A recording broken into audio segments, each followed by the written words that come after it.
maa ngi yokk ziar di leen di ko delloo di leen di gërëm di leen di sant tamit ci invitation bi. waaw donc comme ni ma ko waxee sànq rek ni ma ko waxee ci njëlbeen ga Sénégalais yi ba nga génne bu fekkee ne nit ñi nawoon nañ la à 50% tey ji defe naa am nga 200% lu ko waral mooy sa loyauté envers ki nga xam ne moom mooy Khalifa Sall mu nekk loo xam ne lu tumuranke léegi Sénégal ci wàllu politique ñu bëgg a xam nag Barthélémy Diaz lan mooy sa sensation jamono ji ndax xam nañ ne avant ñu lay arrêté policiers yi dañu la doon suivre ñu ngi la doon épier ñu ngi doon nekkoon sa ginnaaw yow ba nga génne une semaine après est-ce que yaa ngi sentir ba tey pression boobu tension boobu ci sa kaw ndax tout le temps ñu ngi lay suivre ba tey wala ndax nañ la jàmm tuuti. waaw man loolu moom du lu may dund. man lu may dund man maa ko xam. loolu lay xeex mooy Sénégal mën a doon référence. référence ci côté bu nekk. te bépp doomu Sénégal ak foo mun di bokk tamit. loolu mooy sa yéene ci Sénégal mooy Sénégal mën a doon référence. donc ñun loolu moo ñu ñor loolu la ñuy dox. nguur gi nag nguur gi moom daanu na ba pare kon lu bëri lu ñuy def tey lu ñuy dox tey seen taxawaay ci seen waxin ci seen jëfin dina am yu ngeen xam ne ni mën nañ ko ñaawlu ci mbiru démocratie wante lu am solo daal mooy na ku nekk xam ne que lu ñuy dox mooy Sénégal te Sénégal ñëpp la nar a ñor ku nekk nag Sénégal noonu la ñor foo munti nekk tamit Sénégal noonu la ñor. dëgg la waaye li jaaxal aussi sénégalais yi moom mooy ba nga xamee ne jàpp nañu Khalifa Sall ne ko ràpp ci kaso bi ñu déetuwaay ñu révoqué ko nekkatul maire gars yi ñu ngi doon xaar vraiment Khalifa si ñu bëri nee nañ c'est parce que Barthélémy Diaz la ñu tëye moo tax mais gars yi ñu ngi doon xaar chaque une fois par semaine wala une fois par mois Khalifa si place de l'Obélisque ñu manifester teg pression nguur gi pour que ñu mun a libérer kii di Khalifa Sall mais teg kaaral bi moo jaaxal sénégalais yi. waaw Mati xam nga fu dëkk bi tollu tey xeex bi ci biir xeex bi dëgg la am na dossier Khalifa Sall ci biir xeex bi am na tamit ay yeneen dossier wante xeex bi du xeexu xalifiste xeex bi xeexu Sénégal tey la mooy pour Sénégal des démocratie te loolu il faut que nit ñi déggee ko noonu te loolu tamit pour mu mën a yomb am il faut que mu am yenn condition te ku ci nekk fu nga nekk am nga ci warugar opposition bi par exemple ñoom dañoo am unité te naruñu toog suñu wootee doxum ñaxtu ñu ne waaw doxum ñaxtu bi waa PDS ñoo ko initié kon lii pour que Karim Wade mën a nekk candidat la wala lii njabootu Khalifa Sall ñoo ko initié pour que Khalifa Sall mën a génn ci kaso bi ko ñun duñ ci bokk dafa loolu am unité parce que unité bi mooy tax ci fichier électoral bi xuloo bañ ci am unité mooy tax carte électorale bi leer ci bopp ñëpp unité mooy tax Sénégal yi mën a jot ci seen carte d'électeur ak yeneen ñu mel noonu ndax élection yi mën a am ci jàmm ak salaam parce que moom la ñëpp a bëgg wante élection xëccoo la wante waxuñu xutloo xëccoo la ñu wax te mën nañu xëccoo teg ko ci yoon ci démocratie te du am benn problème donc ñun tey lu ñu bëgg mooy askan wi xam ne ni que xeex bi seen xeex la ku nekk fu nga nekk lii di sa warugar da nga ko nar a béy du mbiru njabootu Khalifa Sall wala njabootu Karim Wade wala politiciens yi déet parce que tey fu Sénégal toll waxu démocratie la ñuy wax parce que lu mel ni fichier suñu jëlee exemple fichier électoral ñu nekk dañuy xaar ba 15 jours balaa ñuy joxe fichier candidat yi au prétexte que tey ñu déposé ñoom dañu daal di déposé ay daanaka dañu am yéene doon candidat duñu ay intention de candidature duñu ay candidat wante mais acquis démocratique Mati dafa am solo jamono président Abdoulaye Wade fichier électoral bi mi ngi woon ci internet kon sénégalais bu nekk fu nga munti nekk ci àdduna bi mën nga dugg ci internet nga xool est-ce que yow yaa ngi ci fichier bi am déet te tey loolu acquis la woon ñoom ñu jël ko dindi ko te acquis boobu moo tax ñoom ñu falu donc am na yu ngeen xam ne wax dëgg yàlla Sénégal noonu la dépassé yooyu te yooyu moom laa doon wax sànq rek yooyu xeexu askanu Sénégal la askanu Sénégal moo naratul nangu dik rek ñu ne leen am ngeen accès au fichier électoral ku nekk mën nga vérifier est-ce que yaa ngi ci fichier bi am déet ndax su amee contentieux yow nga mën a dem rectifier sa dossier. tey ñu dindi ko internet ça ne dérange personne ñu ne waaw mais loolu mooy xeexu politiciens yi loolu du xeexu politiciens yi. parce que politiciens yi ci fichier bi sont insignifiants. Sénégalais yi ñoo nekk ci fichier yi. te Sénégalais yi dañu nar a exiger mën a contrôler seen bopp seen fichier dugal nañ ci 52 milliards. mais loolu nag loolu en fait loolu mooy vrai problème bi instant bi mooy fichier bi te li nga wax ni opposition bi ci boppam xam nga yow yaa ngi door a génn et tout mais opposition bi duñ ci coow lu bari ñun dañuy gis suñu mbokk activistes yi ñoom Cheikh Sadibou Kébé di ci def ay live di soññ gars yi surtout opposition bi ngeen wax ci fichier bi mais gars yi duñ ci wax donc est-ce qu'il y a un manque d'unité et de solidarité entre les partis de l'opposition? mais Mati yow ak ñeneen ngeen xam ne ni da ngeen di utiliser internet di def ay live ay milliers de Sénégalais peut-être même ay millions de Sénégalais di leen di déglu mais ñu ngeen di encourager parce que tey information c'est-à-dire que ci xeex bi nit ki foog nga am information tey su Sénat taxawee fii Sénat ne 90% de cartes yi joxe nañ ko Sénat lu muy wax dëppawul ak dëgg parce que loolu du dëgg te askanu Ndakaaru mën nañ ko seede askanu Pikine askanu Guédiawaye primo inscrit mooy xale yi ñu nga xam ne musuñu voté mais président Macky Sall buggu leen jox seen ay carte électeur te fay nañ 52 milliards pour carte électeur yi boobu mooy benn bu ci tegu tey mooy fichier électoral bi ñoom lu tax ñu dindi ko ci internet taxaw ne dañ koy joxe ak 15 jours avant les élections 15 jours avant les élections Sénégalais bu dem sax consulter fichier gisul ci boppam dafa am ku koy woo Arona Niang aussi question xam naa dinaa ko poser ki nga xam ne moom mooy Barthélémy waa da nga amoon benn appel ñu ngi lay déglu nga wéy waaw allo waaw ñu ngi lay déglu da nga amoon appel waaw ma doon wax effectivement ma ne am na des acquis démocratiques yu nga xam ne ni il faut que Sénégalais yi bàyyi ci xel bu ci tegu tamit wax naa ko sànq nga waxaat ko ci sa question nga laaj ci waat ko ci sa question bi mooy ñun opposition bi est-ce que ñun suñu taxawaay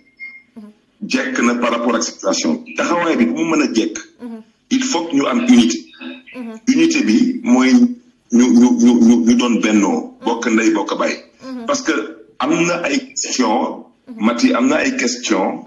yu nga xam ne ni kooku su amulee unité de l'opposition pour que opposition bi en particulier en général askan wi mën a am ndam ci li ñu namm ñoom mooy démocratie mën a noyyi loolu dina xaw a jafe parce que tey PS bu muy daanu Abdoulaye Wade di falu amoon na unité de l'opposition ñëpp nangu woon nañ que opposition bi leader bi c'était le président Abdoulaye Wade Abdoulaye Wade bu muy daanu amoon na benn groupe bu ñu doon wooye Benno Siggil Sénégal Benno Siggil Sénégal boobu dañu doon daje semaine bu nekk dañu doon daje kër Amath Dansokho donc lu mu bon dañu doon gisante di waxtaan même dëgg la dañu doon nekk seen biir di def ay candidature unique di ko wut wante action yu bëri dañ ko doon tënk kër Amath Dansokho parce que dañ fa doon gisee chaque semaine même bu ñu doon dem ci ay marche dañuy jóge ñoom ñëpp ensemble kër Amath Dansokho def cortège dem ci benn marche mais tey taxawaayu opposition bi tey méngoowul ak lii noro doon taxawaayu opposition loolu mooy dëgg bi moo tax man ci lu ma Khalifa Sall dénk ci ay tànk yu ma nar a dox bokk na ci loolu mooy waxtaan ak ñëpp mën a bokk ak ñëpp lu nga xam ne ni ñëpp ko moom mooy ñu waxtaane démocratie wu Sénégal parce que tey ñëpp d'accord nañ que dernière élection yi mooy élection député yi élection 2017 Sénégal fii élection amu fi parce que élection bu nga xam ne ni recours boo dugal tribunal bi ne la bi amul solo te yow recours boo dugal da ngay convoquer ay article de loi sukkandiku ci loi électorale tribunal di la wax ne ni loolu amul solo moom du ko vider Sénat bañ a am taxawaay bu mu nar a am ci mbiru téye carte électeur bu nguuru président Macky Sall téye ci carte électeur particulièrement ci yenn gox yi taxaw fi ay détenus candidats parce que détenu candidat dafa xew maintenant Sénégal musu fi am wante jamono bi daf fi xew kon nag kii député maire Khalifa Sall buñ koy fal député mi ngi woon ci kaso bi te lépp lu ko loi électorale may ci ay sañ-sañ ñu xañ ko kon ñun tey lu ñu bëggoon Sénat UMS société civile ñoom ñu xool lan nañu mën a def ba mu am ay conditions pour que ku nekk ci kaso yi te nga nekk candidat te yoon may na la sañ-sañ nga nekk candidat mais sa ak ak sa ay yelleef ñu mën ko respecter loolu dafa am solo parce que ñun tey dugaluñu Khalifa Sall ci kaso bi Khalifa Sall dugalul boppam ci kaso ñu ko fa dugal dañu am objectif ñun ñu am beneen objectif lu ñu mënoon def nañ ko pour que Khalifa Sall bañ a dem kaso dëgg la doyul des na lu bëri kooku moom ala kuli al am na wante ñi def nañ lu ñu mën ci lu ñu xam parce que tamit dañu nekk ci démocratie dañu ay révolutionnaire bu ci des mooy ñun ñu ngi def kenn talaay kattan te dinañ ci def lépp lu ñu mën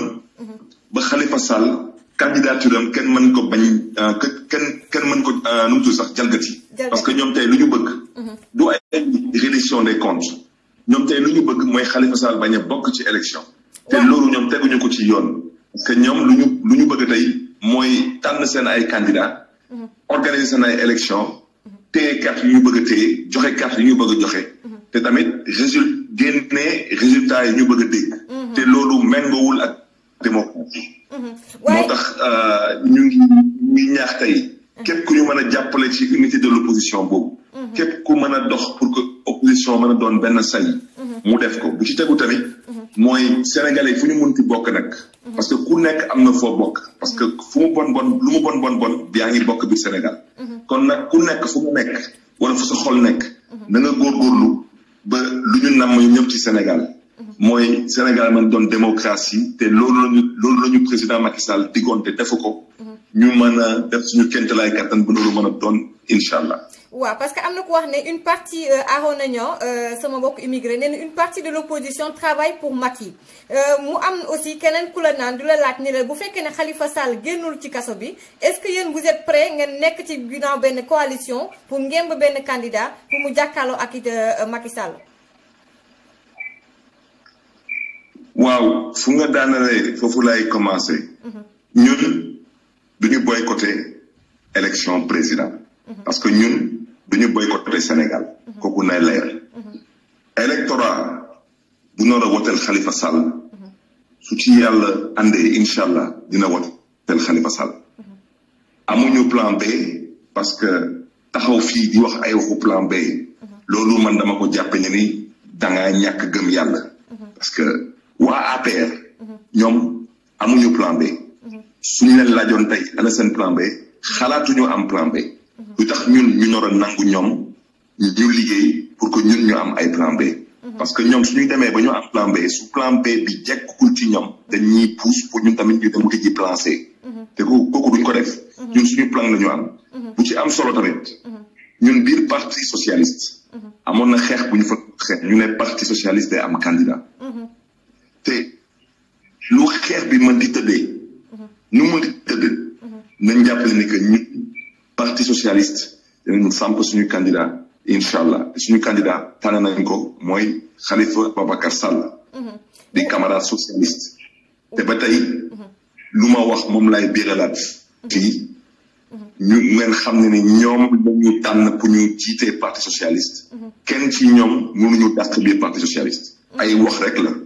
ay wax rek la amul bataaxal buñ fi yónnee. amul jëf buñ fi jëf.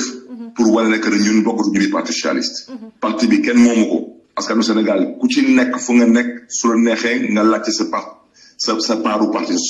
socialiste. parce que parti socialiste ak Sénégal benn la. donc tey ñun lu ñu wax mooy parti socialiste day am candidat te ñu ngi ci sant yàlla Khalifa Sall candidat la. xalaatuñu leneen bu ci tegu tamit mooy ñun duñu boycotter élection lu mun ci tëddee duñu boycotter élection.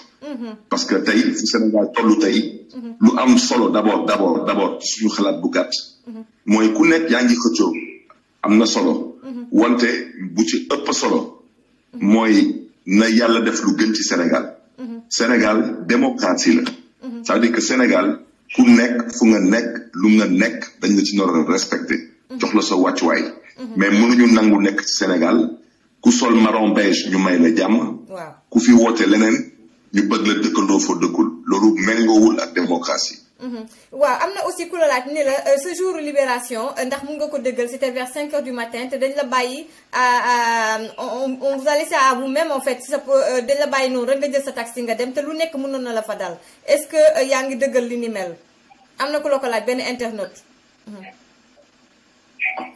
waaw loolu am na génn nañ ma ci kaso bi ci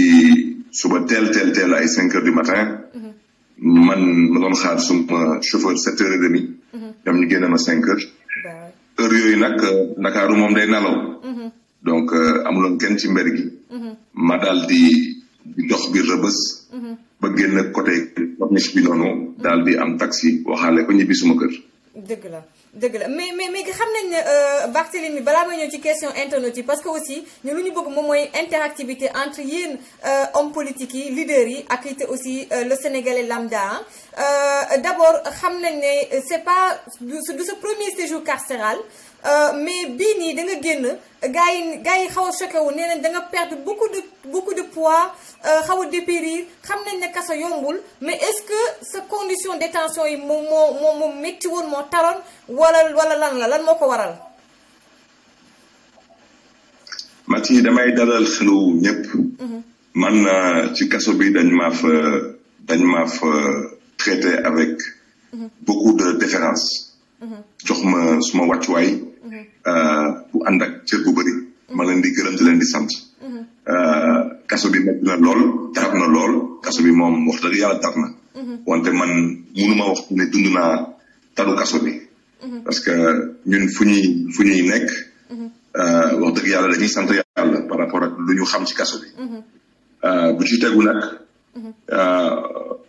waxtu bi sax dama doon sport. dama arrêté pour mën a waxtaan ak yéen. bu may dugg ci kaso bi wax naa ko. di biiralaatu wax ci. lu ma tollu woon. dafa jaaduwuloon suma taay. mooy lu ñuy wooye IMC. mooy indice de masse corporelle maanaam nu nga toll ci taay loolu ngay am ci ay poids. moo soo defee 1m70 da ngay peser 70 kilos soo defee 1m80. nga peser 80 kilos et cetera. man bu may dugg ci kaso maa ngi def 1m80 maa ngi toll woon ci 107 kilos wax naa ko. donc ron après 30 kilos yu nga xam ne nii. noruma ko woon yor par rapport ak nu ma toll ci taay. ma def sport bu metti lu ma def ci sport ci juróom benn weer. je pense que ñëpp du ko def ci ñaari at. te heure bi ni sax dama doon football. parce que dama ñëw fii seet si ay xarit. ci weekend bi. donc heure bi dama doon football nii wante xam naa suma paree waxtaan bi ak yéen nii foofu laay jëm parce que bëgg naa def comme ni ma toll nii actuellement parce que dama daj lu metti pour mën a tey def peser à peu près 80 kilos. D'accord. Donc maa ngi ci sant yàlla. dara daluma. maa ngi dal xelu ñëpp. te am na effectivement wax yu ñu doon wax ne Barthélémy mais loolu musul am. Barthélémy musul feebar. su ma dem ci docteur. musuñu ma yóbbu fenn maa ngi sant yàlla dama dugg ci kaso bi ànd ak wér-gu-yaram. génn ci kaso bi ànd ak wér-gu-yaram teg ci tamit ak tawfiq sant yàlla bu baax a baax. voilà am na benn secrétaire général donc mouvement dafa jot donc Alioune Badara Mboup nee na a-t-il reçu des propositions du pouvoir pour sa libération avant terme ak aussi nga prononcé wu sur le cas de Assane Diouf ndax xam nañ ne bokk nga ci ñi ko doon défendre mi ngi ci kaso bi yàgg na fa mënuñ fexe ba juger ko moom it muy dund injustice donc les deux questions est-ce que da nga recevoir ay propositions pour sa libération am déet ci pouvoir bi quoi. waaw d'abord ci première question bi su ma juumalee da nga ne est-ce que recevoir ay proposition balaa suma peine bi jeex mais man dama purgé suma peine lépp la purgé man dama purgé juróom benn weeru kaso. exactement. amul benn waxtu bu ci manqué. boobu mooy lu ma bëggoon njëkk a wax. bu ci tegu balaa pouvoir di la jox ay proposition mooy ngeen seq ay waxtaan. ngeen di jëflante. ngeen di saafonte. ci biir pouvoir bi am naa fa ay xarit parce que ñu ñëpp ay doomu ndey lañu ay sénégalais lañu.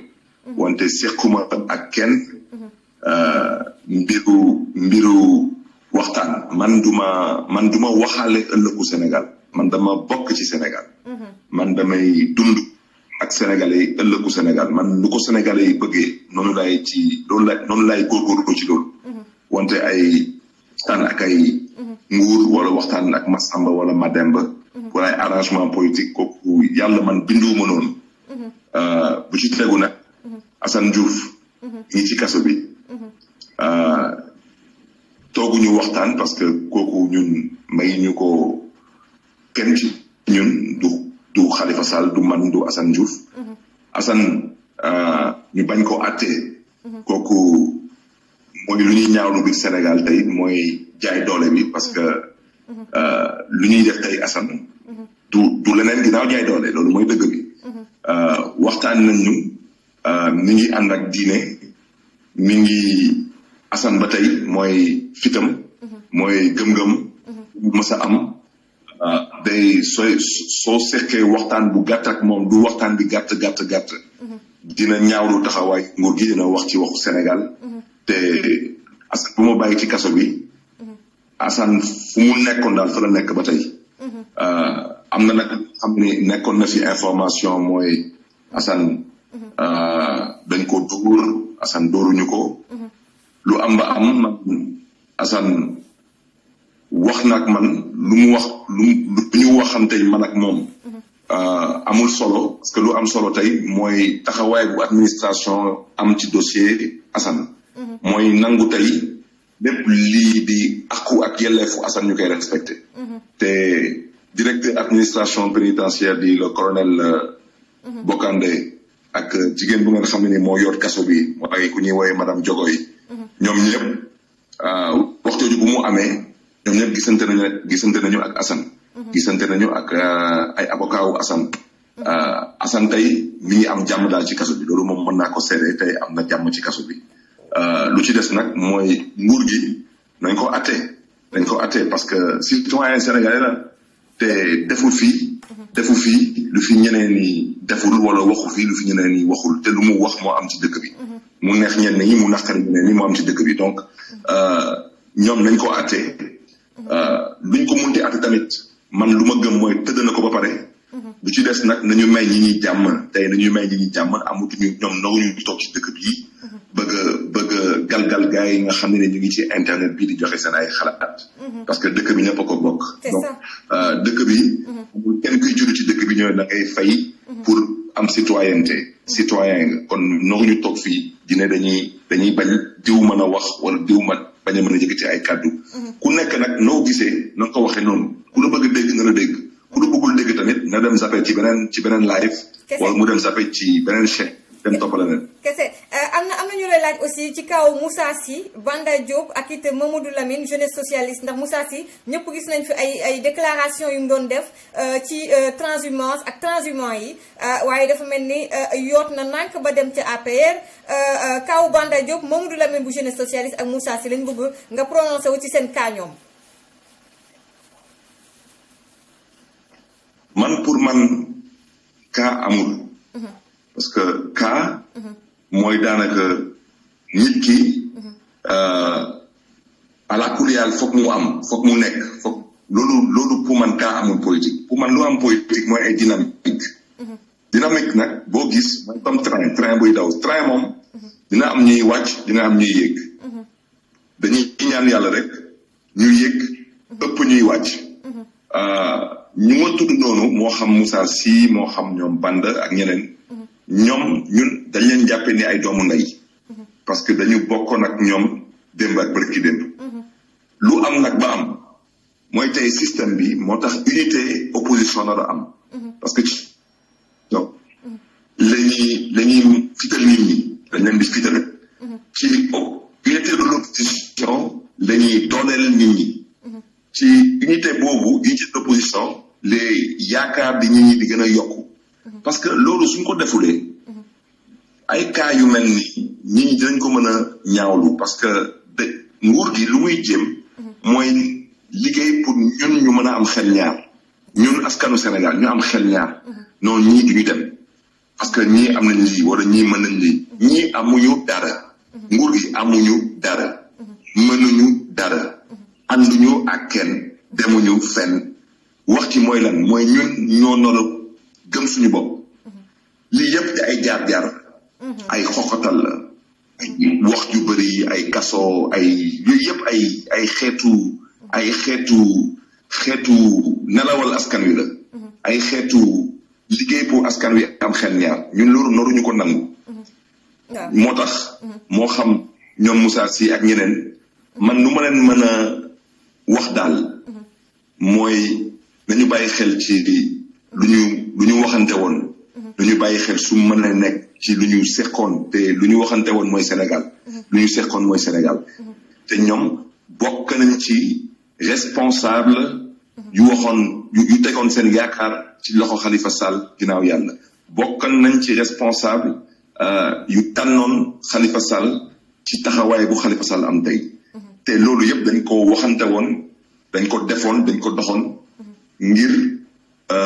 ëllëg bu gën pour Sénégal loolu la ñu waxante woon donc tey même su amee ci ñoom ñu ci am xel ñaar nañu dellu si waat seen xel su mën a nekk ñu xam ne ni que lii yëpp ndiru politique rek la te politique àdduna la te ëllëg ci nett bi lay mujjee ko rafetal Khalifa Sall fallu nekk président wala keneen fallu nekk président lu am solo mooy Sénégal am président bu respecté Sénégalais yi mais man lu ma gis tey nii wax dëgg yàlla mati ci lu ma gis tey nii ñu yor tey réew mi ñoom respecté wuñu Sénégal yi am na aussi ñu lay laaj ñaari question man personnellement bëgg naa aussi après nga wax ñu Khalifa Sall na mu nekkee foofu ca kaso ba et cetera mais am na ñu lay laaj est-ce que yéen Khalifa Sy vous êtes prêt à vous coaliser ak la révélation politique du Sénégal instant bi nii muy Ousmane Sonko bu Pastef am na aussi ñu lay laaj ne leen est-ce que vous êtes prêt également pour jàmmaloo ak Macky Sall tey maanaam ay deuxième tour ngeen coaliser wu ak Karim Sy duñu waxtaane ëllëgu Sénégal di ci dugal ay waxaale duñ ko def waxaale wuñu ak kenn waxtaan nag mën na am waxaale du am ñun pour ñun lii di révélation politique Sénégal kooku askan wi moo koy décider ci élection tudd ngeen fii léegi nii Ousmane Sonko ñu ngi koy encouragé parce que moom d'abord dañ koy encouragé parce que day incarné lii di alternance générationnelle ci loolu kese rek ci loolu képp ci loolu dong rek jar na jaajëfe bu baax a baax bu ci tegu nag ñu koy encouragé tamit ci taxawaayam mooy ñëw di seq waxtaan ak askanu Sénégal ci lan ci ay solution ñu am yaakaar tamit que nu mu ko defee nu mu ko waxee askan wi mën ci gis leneen ci biir politique parce que politique tamit am na ñu bëri ñu ko yàq loolu moo am na ay jikko yu bëri ñuy gis teg dafa décourager Sénégalais politique wante tamit am na ay jikko yu bëri yu ñuy gis tey ñu nga xam ne lu jikko yooyu mën na pousser Sénégalais yi ñu gën a gëm politique gën a naw politique moo tax ñun lu ñu bëgg a tey ñu ngi koy biralaat fii ñun duñu boycotter élection loolu bu ko kenn xalaat du fi am Khalifa Sall mooy suñu candidat te ci ay fan yu néew di ngeen ñu dégg di ngeen ñu gis wax naa ko man ci ay fan yu néew noona bokk ci benn forum des khalifistes en particulier mais ci diaspora bi dañ koy organiser fële ci Anvers week-end prochain loolu dafa nekk ay xeetu ndaje yoo nga xam ne ni dañ fay dem pour mën a déglu nit ñi parce que liggéey bu ñu Khalifa Sall sant tey mooy liggéey ci programme bi kooku nu ko Khalifa Sall defoon ci élection locale bu 2009 fii ci Dakar ak ci élection locale bu 2014 fii ci Dakar mooy seet ko waxtaan ak askan bi ci démarche participative démarche inclusive mooy ku nekk wax lu muy dund ku nekk mën a wax nu ma ko gisee pour que ku nekk bu jotee nga mën a def lu nga xam ne ni mooy sa warugar parce que loolu la citoyen am ci démocratie bu leneen moo tax citoyen lépp lu nga xam ne ni dañ ko nar a jox ci wàccuwaayam dinañ ko jox ci wàccuwaayam mooy dem fu sénégalais yi nekk ci tool yi ci garage yi ci université yi ci grand place yi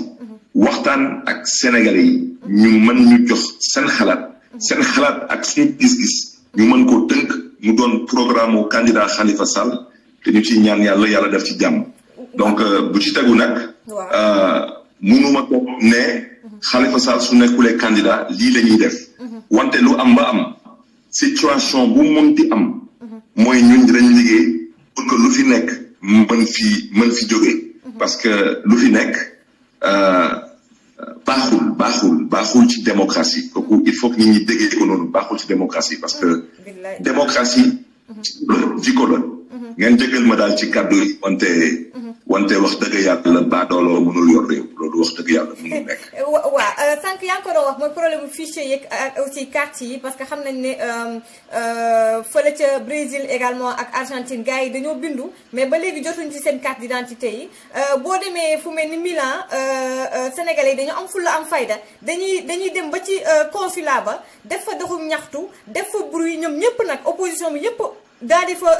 wàcc pour réclamer seen i carte mais xam nga loolu ci diaspora bi la mais Sénégal dafa mel ni Macky Sall moo traumatisé sénégalais yi ak mbirum tëj bi rëbës bi looloo yóbbu fitu sénégalais est-ce que du loolu moo tax Sénégal gars yi pour que ñu wàcc ci mbedd bi laaj seen i droit mu difficile Macky da leen traumatisé. waaw mais Maty xam nga wax naa ko ci jëlbeen nee naa du xeexu politiciens yi. xeex bi waxuñu dañuy dem guerre du guerre xeex bi mooy lii sa ak say yelleef ñu respecté ko loolu mooy démocratie mais président Macky Sall fan la jaar ba nekk président moom deful coup d'état fa jaar ci élection yooyu fichier électoral bi nekkoon ci internet waxuñu woon ay waxu ay 15 jours balaa élection la ñuy joxe déet at bi yëpp waxtu bu nekk foo munti nekk mën nga xool est-ce que yow bokk nga ci fichier bi am déet yow mën nga xool est-ce que fichier bi méngoo na ak sa directive bureau politique lépp leer tey fichier électoral amul benn candidat fii tey bu la mën a wax nu fichier bi tëddee tey carte électorale xool fu bureau de vote yi nekk ñaata bureau de vote am ana bureau provisoire yi ak yu mel noonu kenn mënu la wax mu ngi bi tëddee tey dama ne yaa ngi tudd waa Argentine waa Brésil waa ñoom ñëpp ñu ngi leen di jaajëfe ñoom seen taxawaay moo naroon doon taxawaay bi bu gaa yi di am fii ci biir dëkk wante loolu xam nga tudd nga bitim réew ba nga ne parti opposition ñëpp ciy bokk mais opposition Sénégal bitim réew organisation ñoom bu ñu am diisoo bu ñu am seen biir loolu amu fi Sénégal. C'est ça. te loolu il faut que ñu wax ko. moo tax ma ne ku nekk. ku nga nekk ci lu nga mën soo ci mënee dox nga dox ci parce que man yàgg naa mën ay xeexu politique. man kenn du ma jàngal xeexu politique. mais pour nga mën a xeex bi mën a am ay résultats. xeex bi day am ñu nangu taxaw ci kanam. nangu dem kaso. nangu wax. nangu jëf nangu gën a seen alal dugal ko ci am na wante il faut am ñeneen ñuy def leneen parce que tey réew mi fu mu toll dafa laajte leneen parce que munoo nekk ak nit ngay wax ak moom du dégg fii amul benn dossier politique Sénégal bu ngeen xam ne ni musuñu ko fi réglé musu fi am musul am amul benn dossier syndicat bu ngeen xam ne ni musuñu ko fi réglé yéen gis ngeen fii man du ma wax ci dossier Khalifa Sall parce que ci la bokk wante xool leen dossier Karim Wade kooku Sénégalais yi ñëpp xam nañ ko dem si yàlla sëñ Sidi Mokhtar Mbacké fi nekkoon xalif général des Mourides amul lu mu ci doxul dox jàmm waxtaan si ak président Macky Sall ne ko man lii rek laa lay ñaan ba muy génn àdduna Serigne Sidi Mokhtar Mbacké Macky Sall gantu ko lank bañ loolu mooy am moom bii président Macky Sall moom ci boppam bu muy opposition ba Abdoulaye Wade bëggoon ko dugal fii moom xam na foofu musu fa egg nag moom foofu mu nekk fi di jooy fan la Touba la demoon seeti ndeysaan dem si Serigne Bara nekkoon fii xalifa général des Mourides Serigne Bara moo yëkkati téléphone am waxtaan nag Abdoulaye Wade Abdoulaye Wade taalibe la wala Abdoulaye Wade du taalibe Abdoulaye Wade sénégalais la ça veut dire que munoo nekk sénégalais dama ne munoo nekk sénégalais laa waxuma Mouride waxuma Tidiane waxuma catholique waxuma musulman dama ne munoo nekk sénégalais te yow mii jinne besu la nga ànd ak sa sago lu toll ni xalif général des Mourides di la ñaan nga koy gantu kooku yow tu nit bu mel noonu kooku pour nga waxtaan ak moom ba ngeen jubóo dina jafe moom bu Qatar wooye téléphone am lu mu namoon ci Karim Wade bu Qatar yónnee ko fi ay ndaw ñoom ñu waxtaan seq seen waxtaan mu mujjee bàyyi Karim Wade wante moom ba ka Ablaye Wade bëggoon tëj ci kaso bi demul ci buuru Qatar moo tax waxtaan am na solo bëgg nañu waxtaan wante gor day waxtaan ak gor munul seq ak baadooloo waxtaan boobu te day jafe am solo ka wax te baadooloo amul kaddu baadooloo mooy ku gëmul tamit yàlla baadooloo mooy ku yërëmul askanam baadooloo ci gàttal mooy nit ku nga xam daanaka daal noo ko gisee noo ko fóote daal day des lu mu doon mooy baadooloo am na aussi ku wax ni de source sûre am na ku wax ne Théodoria Sagna nee na de source sûre for na ci wéyu béy comme quoi Khalifa Sall dañ koy libéré mu bokk ci élection bi pour wàññi doolu Ousmane Sonko bu Pastef yow looy tontu ci loolu benn internet moom moo ko laajtee. waaw mais moom kooku moom su xamee lu askan Sénégal namm ci Sénégal ah kon de yàlla may na ko ñun lu ñu yàlla mayul lu ma xam daal mooy bëri na ay sénégalais yu bëgg a jiite Sénégal sénégalais yi nag ginnaaw yàlla ñoom ñooy tànn suñ ci eggee daal wante lu am solo xanaa di ko gërëm tamit ci question parce que ci question bi daanaka xalaatul moom président Macky Sall faluwaat donc ci loolu rek ñu ko ci gërëm bu baax a baax parce que loolu moom daal day doon daal gàcce ci askanu Sénégal. waaw avant dernière question Madina Dieng nee na bu 1 million mars nee na est-ce que vous êtes prêt yow est-ce que pare nga pour benn rapport de force ak Macky Sall parce que moom loolu la xam donc moom jàpp na ne Macky Sall dafa nekk di préparer benn hold-up pour que mu mun a jàll au premier tour donc par rapport ak hold-up boobu est-ce que yow pare nga pour benn rapport de force yéen opposition bi rawatina yow jàkkaarloo ak Macky Sall. tey lépp lu ñu mën a def mooy ci wax ci jëf ci taxawaay pour que nguuru Macky Sall nangu respecter mbiru démocratie ak mbiru élection kooku moom dinañ ko def dinañ ko wax dinañ ko dox luñ ci góobee nag gar ko parce que loolu tamit dafa bokk ci malheureusement politique fii ci Afrique parce que politique ci Afrique au lieu mu nekk des idées ay xalaat des fois day nekk te lii moo fi am sax mooy jaayante doole te ku la jaay doole tamit loo néew doole jàmbaar la loo am tamit di nga ko wane donc wante nag doole yi bokkul xam nga kuy xeex ak kuy jël état di ko utiliser di ko manipuler di tëj di génn di noot di buumi kooku metti na wante nit ki nag soo amee yàlla nga gëm yàlla nga wóolu yàlla yàlla de ñëpp la fi nekkal te li yëpp ay jaar-jaar la moo tax askan wi nañu gën a góorgóorlu parce que loolu mooy wax ci wax ci Khalifa Sall Massamba Mademba Oumy Fatou loolu yëpp am na solo wante lu am solo mooy ñoom ñëpp dañuy jaar ay jaar rek la wante Sénégal lay des nag Sénégal bii buñ ko xoolee ci ay Massamba wala Mademba même ku ci nekk ci ñoom ku ci falu tamit ëllëg di nga folle te Sénégal je pense que moom moo ñu ñor na ñu xool déglu xool jikko yi déglu programme yi te tamit dundu nag Sénégal dundu Sénégal mooy parparloo am na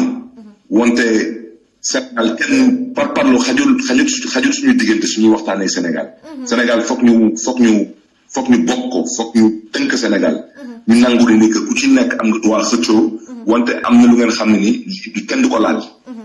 parce que tey sa ñuy demee ci élection ku nekk sa fit day jóg waaw ku nekk di xalaat est-ce que Sénégal jàmm dina fi am ku nekk di ñaan pour jàmm am Sénégal mais parce que loolu yëpp lu koy indi mooy ay jikko yu mel nii mooy lu ñu liggéeyoon nangu ci dem kaso nangu ci ñàkk nangu ci ñàkk seen bakkan président Abdoulaye Wade mu dem 17 Sénégalais ñoo ñàkk seen bakkan 17 moom Mamadou Diop nag siw mais ci Sénégal waxu 3e mandat bi 17 Sénégalais ñàkk nañ ci seen bakkan pour que Sénégal teste démocratie kon tey loolu buñ ko fàttee ñun woote wuñu ay xuloo lu ñu woote tey mooy ñi bañ que ñu jël Sénégal di dëkkaloo Sénégal fu mu dëkkul Sénégal démocratie la kon képp ku fi mën di jaar loo fi mënti am ci ndombal tànk amoo droit yàq loolu mooy lu Sénégal doon mooy démocratie moo tax Sénégalais yi dama leen di gën a ñaax nañu xoolaat seen taxawaay nañu xool nañu jël waa diaspora comme exemple ñu xam ne ni que waa diaspora ñu fa nekk demuñu ci ambassade yi xulloo demuñu ci ambassade yi pour xeex dañuy dem ci ambassade yi pour réclamer seen ak seen ay yelleef te loolu lu tax ñu koy def parce que ñoom bëgg nañu ëllëg seen doom yi dund ci biir démocratie loolu moo am solo mooy démocratie. Avant dernière question am na ku ne Alpha Im nee na est-ce que le dossier Ndiaga Diouf ne sera pas utilisé en novembre pour museler Barth maanaam est-ce que dossier Ndiaga Diouf duñ ko utiliser pour 2012 est-ce que duñ ko utiliser pour noppi loola. mais Mati loolu moom loolu leer na ci bopp ñëpp kooku moom du lu ñuy laam-laamee wante Mati man bokkuma ci xeetu nit ñu nga xam ne dañ leen di noot man kenn du ma noot du ma ko nangu lu ma yàlla teg nag ma nangu ma xam ne loolu nattu la wante man kenn du ma noot ci suma taxawaay wala suma waxin wala suma ay gis-gis du ma nangu kenn di ma jéem a imposer ay point de vue maanaam jël paaka teg ko suma put ne ma bu ma yëngatu kooku du luy dox ak man lu may dund mooy ay conviction ay gëm-gëm man dama gëm ne ni que man du ma candidat man lu ma Sénégal lépp lu ma dund ci ay tolof moo xam justice kaso yëpp ci mbiru politique la politique rek la ci politique bi yëpp man musuma ci doon candidat wante dama gëm principe man dama gëm ne ni que am na lu ñu yàlla may Sénégal loolu kenn du ko fooye te moo tax mu xeex pour que kenn bañ ko fooye des fois nag peut-être nu koy defee dina am ay ñu nga xam ne duñ ci gis seen bopp dina am ay nit yu ci gis seen bopp wante lu munti mel daal na ko gars yi jàppe ñu ni daal yéene la te ñëpp moom daal nu ko yàlla bindee man dafa am nu ma yàlla bindee wante ci yéene bi daal bëgguñu ci daj kenn bëgguñu ci yeb kenn bëgguñu ci daal lu ñu bëgg daal mooy ñu mën a yeewu te ñu xam ne ni lu ñuy dox ni du am solo la parce que nit yi amoo leneen lu dul sa réew te nit da ngay gëm sa réew tey soo demee ay États-Unis man peut-être mën naa fa wax parce que dëkk naa fa da ngay dugg ci benn tali di dawal sa oto di nga romb ay kër yu bëri di nga gis ay drapeau américain lañ fay teg te ñoom duñu ay chef de quartier duñu ay maire duñu ay politiciens ay américains lañu dañuy teg seen drapeau parce que dañu gëm seen réew. waaw nit day gëm réew nit day bëgg réew. am na aussi toute dernière question balaa ñu lay laaj parce que am na ko la laaj ak quand la tournée nationale ak kañ ngeen fas yéene taxawal programme mu fësal programme mu Khalifa Sall comme dafay wut di wut nguur gi maanaam Sénégal kañ la ñuy mën a am programme mu Khalifa Sall ak quand une tournée nationale ci yéen. Mais d'abord une question wësam rek nee na demande-lui est-ce qu'il doit participer à des manifestations des mouvements citoyens pour des causes nobles comme le cas de Oumar Wade brutalisé par des soldats français. Est-ce que di nga bokk ci xeex bi ni mel Oumar Wade dafa nekk dans le coma brutalisé par des soldats français à Dakar. waaw wax naa ko nee naa lépp ñun lu ñu mën a def. pour di mën a yee askan wi dañ ko def. du ma wax ci ay cas particulier cas bu nga tudd léegi noonu mooy sénégalais bu militaire français yi dóor mooy Oumar Wade. ñu ngi masu njabootam di ko ñaanal tamit yàlla dimbali ko jàppale ko ba jële ko fu mu nekk mu delluwaat ci ay mbokkam kooku tamit ñu ngi rafetlu tamit taxawaayu pour l'instant ci lu ñu dégg ak ci lu ñu gis man mii ba may génn ci kaso bi xale buñ fa yóbbu woon ci loolu mooy tubaab boobu gis naa ko teg naa suma bët gis naa ko parce que ñoo bokkoon fu ñu nekkoon kon ñu ngi koy rafetlu parce que lu am ba am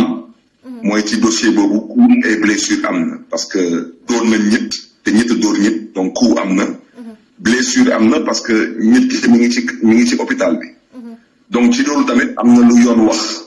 donc lu ci yoon wax am nañ yaakaar dinañ ko def wante ñu ngi kontaan ci le fait que kooku teg nañ ko loxo ba tëj ko ci kaso bi loolu rek la ñuy xaar ci justice mooy justice bu dëggu justice bu normal sénégalais bu nekk di ci gis boppam voilà donc ñu ngi leen di ci gërëm bu ci tegu mooy mouvement citoyen ñu bëri dañuy am ay initiative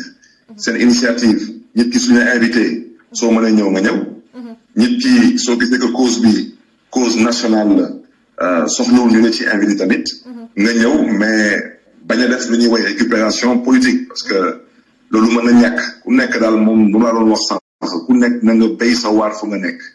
te ku nekk tamit soo nekkee di béy sa waar ku la ci mën a jàppale ci waar boobu tamit mu jàppale la si parce que loolu mooy tax waar bi di gën a gaaw jëm kanam. D'accord donc programme bi est-ce que di ngeen kañ ngeen fas yéene fësal. waaw ci programme bi maa ngi jégalu ci programme bi wax naa ko sànq nee naa dinañ commencé def ay forum. ci forum yi dañ fay jëlee ay xalaat.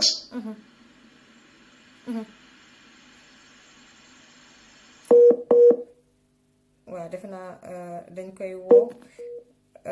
Voilà donc en attendant donc gars yi am na question yu bëri yoo xam ne xam naa ñoom ñu ngi door a dugg ci live bi am na question yu bëri yoo xam ne Barthélémy Dias tontu na ci oui.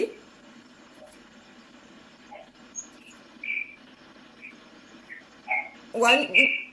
ñu ngi lay déglu problème mu connexion la Sénégal moom réseau bi mooy loolu.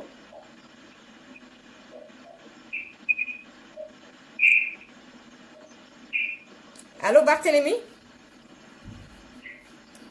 waaw ñu ngi lay déglu dafa am problème mu réseau tout à l'heure donc ñu ngi lay déglu nga daaneel ci programme bi ay forum yu ñu leen di invité ngeen war a am ay échange war a fa jëlee xalaatu askan bi également. voilà kon forum yooyu dinañ ko am fu nekk biir réew mi ak bitim réew programme bi fii ak normalement su ci yàlla àndee fin novembre première quinzaine décembre dinañ commencé joxe l'avant-programme. ok mais lu ñu ñor tey nii tamit na ko nit ñi déggee comme ni ma ko waxee te ku nekk di nga mën a joxe sa xalaat parce que dinañ am site internet dinañ am page officielle Facebook te dinañ am lépp lu nga xam ne ni fu sénégalais mënti nekk dina mën a joxe xalaatam ci politique sectorielle bu nekk moo xam ci jàng bi ci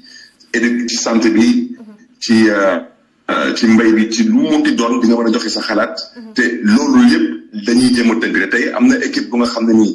kii di Babacar Thioye Ba moo koy dirigé bokk ci cabinet wu député maire de Dakar Khalifa Sall mën di def gëntalaay kattanam te am nañu yaakaar que liggéey bi su paree Sénégal yi dinañ ci gis seen bopp incha allah. waaw dernière question balaa ñu la libéré parce que 30 minutes lañ ma la waxoon mais gars yi seen question yi moom moo xaw a bari journaliste bi di Seydina Seck dafa def benn taxaw seetlu mu ne da nga wax ne yow mosuloo wax ni mosoo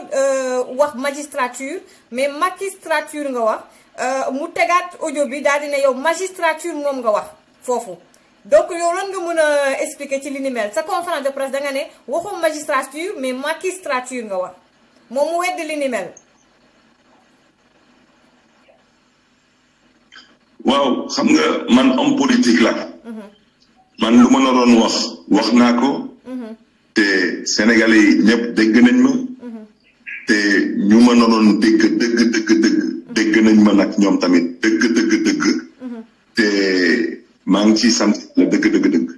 bu ci des nag mooy ñun suñuy exprimer wu ñun nous sommes des hommes politiques. On s'exprime à travers la parole, l'image, la plume. mooy ci waxin ci bind. wala ci caricature mooy daanaka dañuy def ay dessin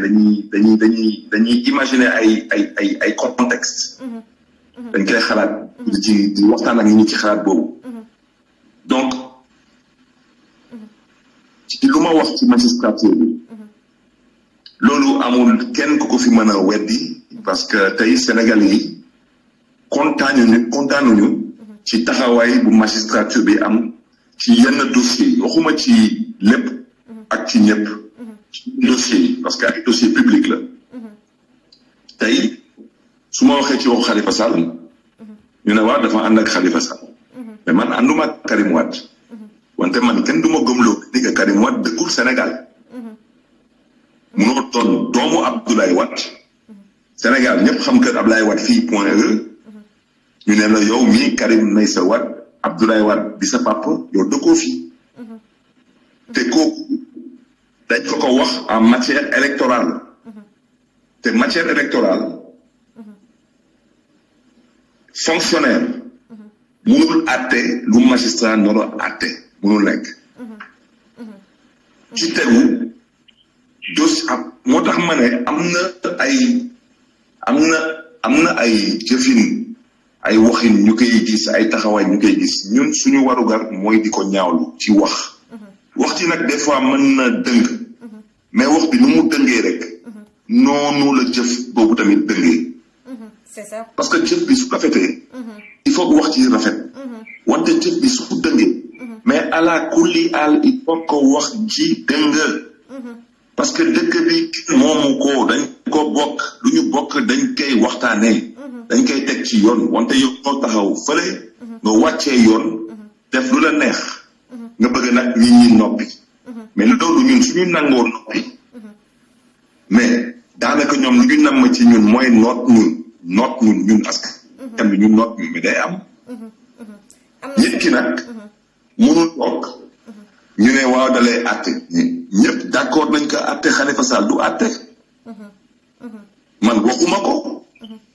Cour de justice de la CEDEAO moo discrédité la décision de la justice sénégalaise ne leen lii du àtte da ngeen ko jaay doole ci lii jaay ko doole ci laa mu am immunité ngeen def lii yow procureur ci dossier bi nga génn jël fi micro wax te yow yoon mayu la nga wax ci dossier bu nga xam ne mi ngi instruction wax yeneen yow Khalifa Sall noo ko mënee topp ci 1,8 milliard da nga koy daan amende 5 millions juróomi millions keneen ki ñëw moom far moom cour d'appel moom def na lu fi kenn deful parce que moom nee na moom PV yi sax procès-verbaux yu nga xam ne ci enquête bi la woon comme ñoom nanguñu woon wax lu cour de justice de la CEDEAO wax ci enquête bi ñu ne kon PV yi ñoom baaxu PV dañ koy disqualifié dañuy teg PV yi ne le wante ñoom daal gis nañu yoon bu nga xam ne ni mën nañ la denc ci kaso bi mën nañ la téye ci kaso bi te loolu yóbbu ci kaso bi mooy PV yi parce que PV yi mooy enquête bi ñu lay poser ay questions ngay tontu ñu jël PV yëpp ne PV yi bokkutul wante yow da ngay denc ci kaso bi loolu dafa jekkul ci démocratie parce que lii xeetu coup d'état la avant coup d'état yi dañ doon jël ay fetel lii coup d'état mais tey su ngeen xoolee tey lu am fële Congo mooy ancien Zaïre su ngeen gisee ku ñuy woowee Moïse Katumbi moom dañ ko def mandat d'arrêt international daanaka réew dañ koy wut fu mu munti nekk ci àdduna bi ñu ngi koy wut moom mu jël avion bëgg ñibbi réewam Zaïre ñu ne avion bi du fa atterrir mu wàcc